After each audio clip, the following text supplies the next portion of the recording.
Good morning, back with our classes. So we were revising yesterday the life process. We had done digestion in stomach. Now we have to continue from digestion in stomach. So a quick recap. We said that the food is taken as a whole in human beings. So we show holozoic mode of nutrition. Food is taken from the mouth where salivary glands secrete saliva. This saliva makes the medium in the mouth alkaline. It helps in mixing the food with saliva. The saliva has an enzyme called salivary amylase or ptyalin, which acts on carbohydrates and converts them into simple sugars. Then the food reaches the stomach because of the peristaltic movement of the esophagus. Peristaltic movement is the rhythmic contraction and relaxation of the wall of the esophagus to push the food downward to a J-shaped organ which is called the stomach. The stomach expands when it receives the food. The stomach has a mucus lining which basically prevents the stomach from getting burnt when dilute HCl is secreted and there is no food. The stomach has gastric glands. These gastric glands has an inactive enzyme called pepsinogen, which in active medium gets converted into active pepsin. Pepsin acts on proteins and converts them into simpler proteins or peptones and polypeptides.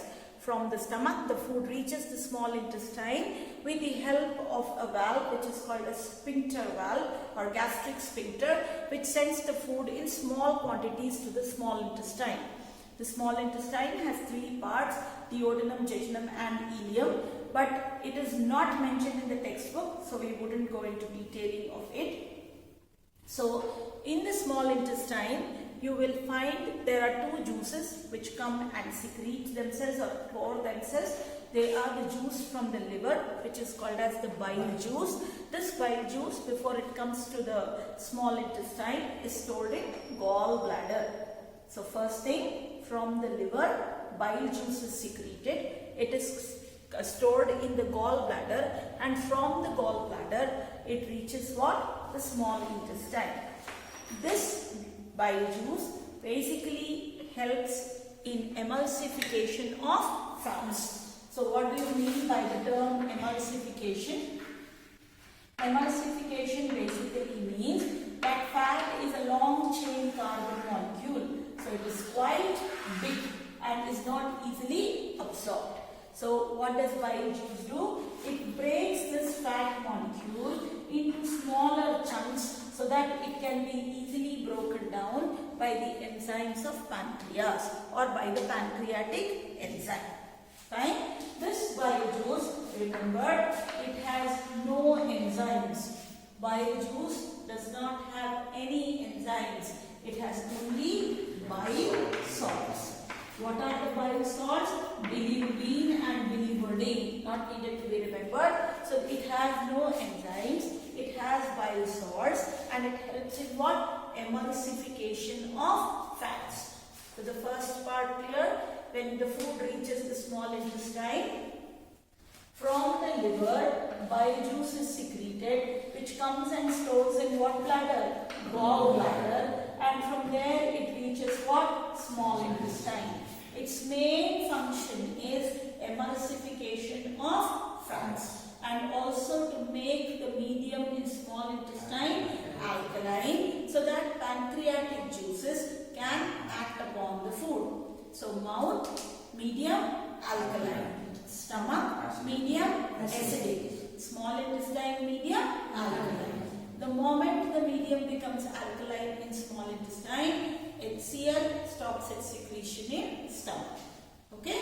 So, first part clear that the main function of bile juice is emulsification of fat and also to make the medium in small intestine alkaline so that bile juices, pancreatic juices can act on it. Now, from the pancreas, we study pancreas basically is a grape-shaped organ which both exocrine as well as endocrine. What do you mean by exocrine as well as endocrine? Endocrine means it secretes hormones which are directly poured in the blood stream. What are the hormones it secretes? Insulin and glucagon. It secretes two hormones, insulin and glucagon. This part is removed from the text because we don't study control and coordination. So it secretes two hormones, insulin and glucagon. Same way, it is exocrine. Why it is exocrine? Because it secretes enzymes.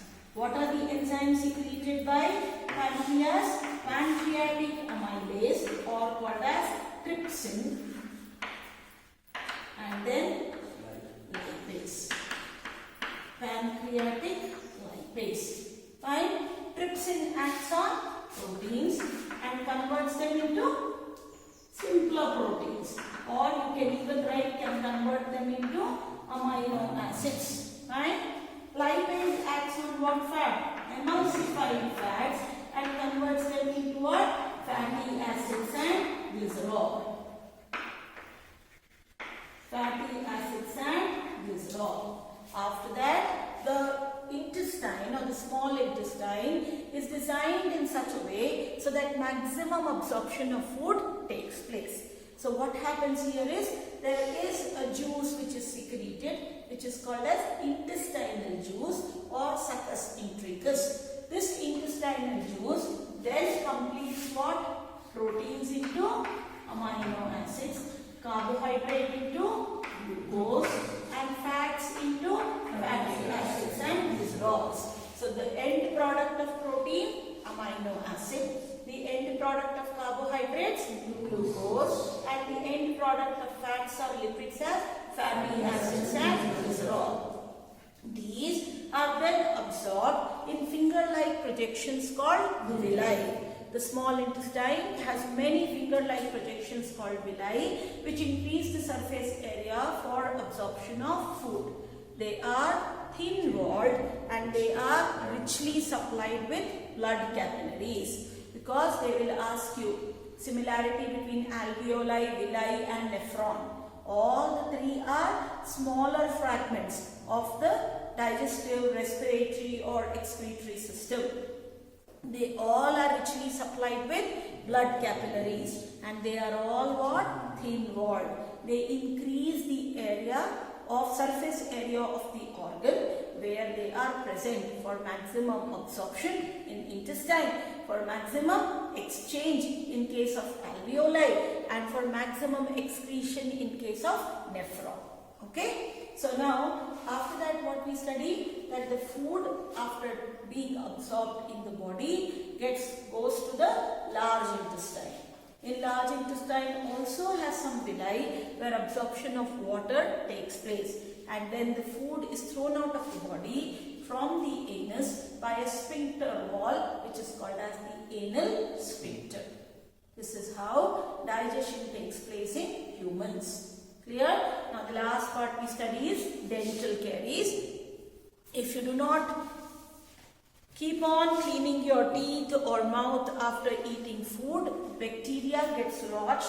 As the food gets lodged between the spaces of the food, your spaces of the teeth, bacteria gets deposited over it, and that yellow kachara layer, foul smelling layer is called as plaque. The plaque basically can be removed if you brush your teeth neatly, or brushing the teeth with toothpaste, which is what medium? Alkaline medium. Okay, so from this part, see, entire digestion will never be asked in board. Digestion is always asked as part by part. So what are the 4 or 5 questions which we get? Explain digestion in mouth. Define peristalsis. Explain digestion in stomach. Explain digestion in small intestine. How small intestine is designed for maximum absorption. What are the enzymes being acted on in small intestine? What is the role of bile? What is the role of pancreas? And that's all. No large intestine part. Mostly because large intestine doesn't do anything as it has only villi. Nobody will ask you entire digestion. कोई बेवकूफ type नहीं पूछता. Write 5 mark question on digestion. Then one person will only write digestion in 3 hours. So you should know it completely. Digestion in mouth, digestion in stomach. In between is what? Peristalsis. After stomach, small intestine. A role of liver. Liver is the largest gland. So liver, role of liver, function of bile juice, role of pancreas, both exocrine and endocrine. What are the pancreatic enzymes? Okay. Then how is small intestine designed for maximum absorption? What are the juices which pour into small intestine? Bile juice, pancreatic juice, and in the end which juice? Intestinal juice or succus entericus. Intestinal juice brings down the conversion of protein to amino acid, carbohydrate to glucose, and fats to fatty acids and glycerol. Fine? Understood till here? Now, there are questions which we have already done. What are the differences between autotrophic and heterotrophic nutrition? Where do plants get each of the raw material required for photosynthesis? You know, carbon dioxide from air, water from the roots, all that you know, nitrogen from the soil. What is the role of acid in our stomach? Given in the notes. What is the function of digestive enzymes? They act as biocatalyst and help in conversion of complex food substances into simpler ones so that it can be absorbed by our body. How is small intestine designed to absorb digested food? It has many finger-like projections called villi, which increase the surface area. They are richly supplied with blood capillaries, as well as they are thin-walled and helps in maximum absorption of food. Clear? So this finishes our entire nutrition. Next class when we meet, we'll have a small test on nutrition. Oral. Okay? Sure. Now let's come back to light. Yesterday we studied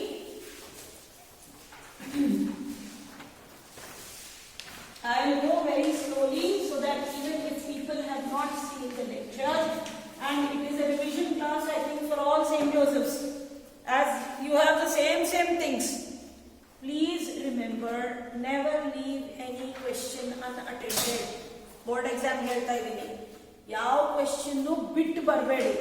ಬಿಟ್ಟು ಬಂದ್ರೇನು ಆ ಜಾಗದಲ್ಲಿ ಆ question number ಹಾಕ್ಬಿಟ್ಟು ಏನಾದ್ರೂ ಬರ್ದು ಬನ್ನಿ ಅಂದ್ರೆ Shahrukh Khan story ಬರಿಬೇಡಿ ಅಲ್ಲಿ. Something related to that topic, please write and come. Suppose that question which you do not know is not a part or has come from outside or you don't know, and later if you have to get grace. Okay, suppose if you have written the question number only, you will get the grace. If you have not written the question number and kept your paper very neat and just skipped that question, grace will not be applied. Did you get my point? Even in social, even in any subject, even in English or in any subject, if you have to write, please write all the questions. Don't leave any question unattempted. Even if there is a grace or not, write something you will know about that. No, ಹಿಂದೆ ಮುಂದೆ ಏನೋ ಗೊತ್ತಿರುತ್ತಲ್ಲ topic ಇಷ್ಟು ಸರಿ text book ಹೋದ್ಮೇಲೆ. So write, and don't, even if there is a problem given and you do not know, write given. Can't you write given? That what is F, what is V, what is U, something you write and come. Okay? So now we will talk about mirrors. What did we say about mirrors? We have studied plane mirror, and we said the characteristics of images formed by plane mirror: virtual, erect and behind the mirror. Image is laterally inverted. Height of the object is equal to height of the image. Object distance is equal to image distance, and magnification is +1. Now we have to talk about what mirrors? Spherical mirrors. What are spherical mirrors? Mirrors which are a part of the sphere are called as spherical mirrors. So how do I bifurcate the sphere? Like this. So I will have two spherical mirrors. One which is curved outside and has been polished inside. This is called a what mirror? Convex mirror. And one which has a cave inside and has been polished outside is called as what mirror? Concave mirror. Concave mirrors are called what mirrors? Converging mirrors, because all parallel rays of light always converge at a point on the principal axis, which is called focus. This is called as diverging mirror, because all parallel rays of light which fall on the convex mirror after reflection appear to meet at a point which is called principal focus. Sometimes they ask, concave mirror has a real focus, whereas convex mirror has a virtual focus. Why? Concave mirror has a real focus because focus is in front of the mirror and the rays actually meet at that point. Convex mirror is said to have a virtual focus because the focus lies behind the mirror and the rays of light appear to meet at that point. Clear? So, concave mirror is called converging mirror. It has a real focus. It has a real center of curvature. This has virtual focus, virtual center of curvature, and hence it is called as what mirror? Diverging mirror. Important definitions related to mirrors. So the first definition which we study for mirrors is pole. What do we go say? The center of the mirror is called as the pole. Then the center of the sphere of which mirror is a part is called as its center of curvature. The line joining and passing through the pole and the center of curvature is called principal axis. This M dash is called as the aperture of the mirror. The vertical diameter of the mirror is called as the aperture. Then a point on the principal axis where all the parallel rays meet or appear to meet is called as what? Focus. The difference, the distance between the pole and the focus is called as focal length, and the distance from the pole to the center of curvature is called radius of curvature. Clear? Once again, the vertical diameter of the mirror where the maximum reflection takes place is called as its aperture. The center of the mirror is called pole. The center of the sphere of which mirror is a part is called center of curvature. The line joining the pole and passing through center of curvature is called principal axis. The point on the principal axis where the rays converge or appear to converge is called principal focus. The distance from the pole to the focus is called focal length. The distance from the pole to the center of curvature is called radius of curvature. What is the relation? F is equal to what by 2? R by 2. So if this is 2 centimeter, then this should be what? 4 centimeter from the pole. Not from here to here should be 4 centimeter. Radius of curvature should always be double the focal length. Clear? Now we will start with our ray diagrams. Bhargavati, Raghav, stop it. So now we will talk about rules for drawing images in mirrors. What is the first rule? A ray of light which goes parallel to principal axis after reflection passes through focus. A ray of light which passes through focus after reflection becomes parallel to principal axis. Any ray which passes through center of curvature goes undeviated or goes back in a straight line. Then any ray which hits at an angle such that angle I goes back in such a way that angle I becomes equal to angle R. After that we study image formation in concave mirrors. How do we study? We say when the object is placed between pole and focus, at focus, between focus and center of curvature, at center of curvature, beyond center of curvature, at infinity. Fine? Once again, between pole and focus, at focus, between focus and center of curvature, at center of curvature, beyond center of curvature, at infinity. So now we will draw the first case when the object is placed between pole and focus. I have two great people here. For them I have to draw and show. So here I take this as a straight line P. PF is taken as 2 centimeter and PC is taken as 4 centimeter.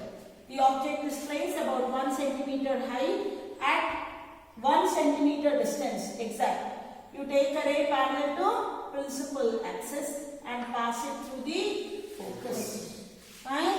Take another ray touching the object and pass it through what? Center of curvature. Immediately put arrows and then they do not appear to meet in front. So what we do? We extend the ray behind. they appear to meet at this point. At this point, draw an image A dash, B dash of the object AB. What are the characteristics of the image formed? Virtual and direct. Formed behind the mirror. Highly magnified. Application. Use as shaving mirrors. It is used as shaving mirror because when the face is kept between the pole and focus of a concave mirror, it gives a virtual, erect and magnified image of the face which helps to shave easily.